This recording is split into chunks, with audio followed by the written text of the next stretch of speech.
qui représente donc Saint-Roch. Saint-Roch est le saint patron, qui est un des saints patrons antipesteux, on va dire. Donc il y a deux saints essentiellement, enfin il y en a d'autres, mais deux saints qu'on retrouve souvent dans les églises, c'est Saint-Roch et Saint-Sébastien. Ici c'est Saint-Roch, et il est représenté comme un pèlerin de Compostelle, et il est accompagné d'un petit chien, vous le voyez à sa droite, qui a un pain dans la gueule. Et l'histoire de Saint-Roch raconte qu'il attrape, enfin, il est en chemin pour aller à Compostelle. Il est originaire de Montpellier. Il vit au XIVe siècle et il part à Saint-Jacques de Compostelle. En chemin, on est au XIVe siècle, il attrape la peste. C'est la grande période des grandes pestes du XIVe siècle. Il attrape la peste et alors il se résout à aller mourir dans une grotte, un peu à l'écart pour ne pas contaminer les autres. Et là, le chien du château voisin le prend en amitié, comme savent faire les chiens, lui lèche des bubons, ses bubons, le soigne et lui apporte à manger en volant du pain dans les cuisines du château voisin et donc le nourrit.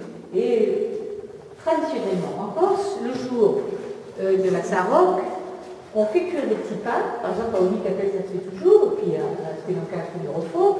Le jour de la Saint-Roch, on fait cuire des petits pains et on distribue ces petits pains qui sont des pains bénis, et alors c'est des petits pains qui vous protègent. Qui ne moisissent jamais. Et qui ne pourrissent jamais.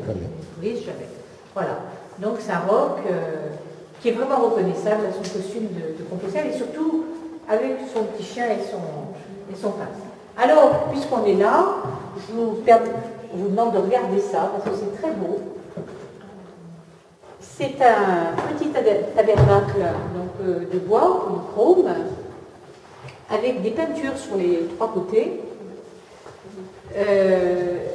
C'est un tabernacle, j'aimerais en savoir plus, mais il n'est pas impossible que ça soit là que se mettaient les hosties consacrées le jeudi saint.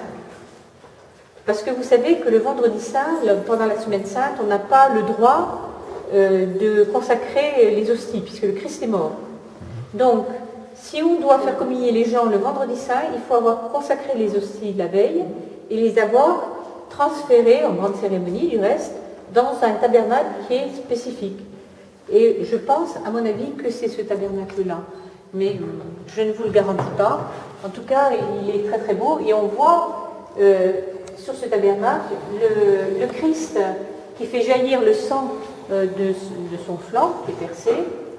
Alors à gauche, je pense que c'est Saint-Pierre et de l'autre côté ça doit être Saint-Paul.